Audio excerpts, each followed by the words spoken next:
இன்றைக்கி சனிக்கிழமை 9/9/2023 சுவாமி சிதம்பரநாதன் திருநாள்வர் மட்டு அவர் எங்களை கங்கோத்திரி யமுனோத்திரி யாத்திரா கூட்டின்னு போயின்னு இருக்கார். நேற்று வெள்ளிக்கிழமை 8/9/2023 யமுனோத்திரி நல்லபடியாக பார்த்தோம். இன்றைக்கி காலைல இங்கேருந்து கிளம்பி தங்குற இடத்துலேருந்து சியானா செட்டி அப்படிங்கிற இடத்துலேருந்து கிளம்பி நாங்கள் எல்லோரும் இன்றைக்கி உத்தரகாஷி சுவாமி தரிசனம் மட்டும் விஸ்வநாதேஸ்வரர் சுவாமி தரிசனம் பார்த்துட்டு அங்கேருந்து ஒரு 10-20 கிலோமீட்டர் தள்ளி ஒரு இடத்துல ரூம் போட்டிருக்கேன்னு சுவாமி சொன்னார். அது பார்த்துட்டு நாளைக்கு காலையில் கங்கோத்திரி யாத்திரை ஆரம்பிக்கிறோம். நல்லபடியாக தரிசனம் பார்ப்போம். எல்லோரும் அவாவா பேசுங்கோ.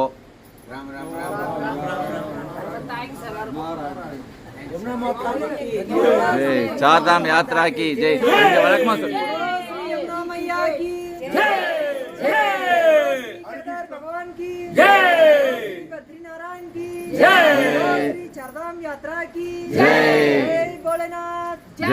बोलो चिदंबरनाथ स्वामी की धन्यवाद.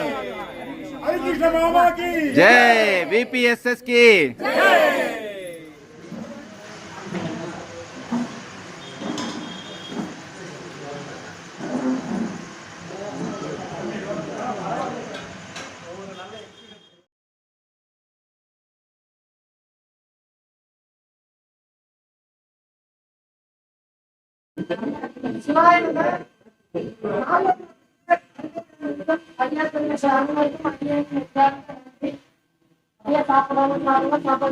வாங்கிக்கலாம். சாப்பாடு சாம்பார் இருக்கு, ரசம் இருக்கு, முகல் இருக்கு. யார் தெரியும் கேட்டு வாங்கி சாப்பிடுங்க. பொரியல் இருக்கு. எல்லாரும் வயதான சாப்பிடுங்க. அடுத்த இன்ஃபர்மேஷன், இந்த பக்கம் இருக்கிற 4 ரூம்ல ஒரு ரூமுக்கு 6 பேர் தங்கலாம், 24 பேர். அந்த பக்கம் இருக்கிற 2 ரூம்ல ஒரு ரூமுக்கு 8 பேர் தங்கலாம், மொத்தம் 40 பேர் ஆச்சு.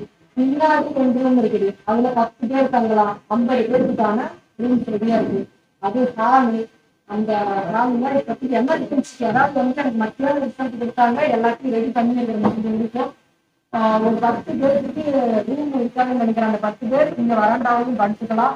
அதுக்கான பிளான்கெட் வச்சுட்டு தலைகாயெல்லாம் புதுசா தான் புதுசுல இந்த ஆட்டம் வந்துட்டு இந்த 2 மாசமா தான் நடத்திட்டு இருக்கிறோம். வாடகை கிடைச்சிக்கலாம். எல்லாம் பெயிண்டிங் வேலையெல்லாம் நடக்க ஆரம்பிச்சுட்டு இருக்குது. குறை கொஞ்சம் இருக்கோ, எல்லாரும் கொஞ்சம் குறைச்சு நைட்டு தங்குவாங்க.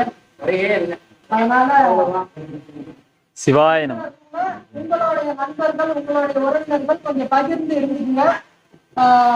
இந்த 2 ரூமுக்கு அங்க பாத்ரூம் இருக்கு, அந்த 2 ரூமுக்கு அங்க பாத்ரூம் இருக்கு. அப்புறம் அந்த எல்லா பாத்ரூம் வசதி எல்லாத்தையும் இருக்கு. அதே மாதிரி இந்த கேட்ல இருந்து லெஃப்ட் எடுத்தீங்கன்னா ஒரு 30 மீட்டர்ல கங்கை இருக்கு.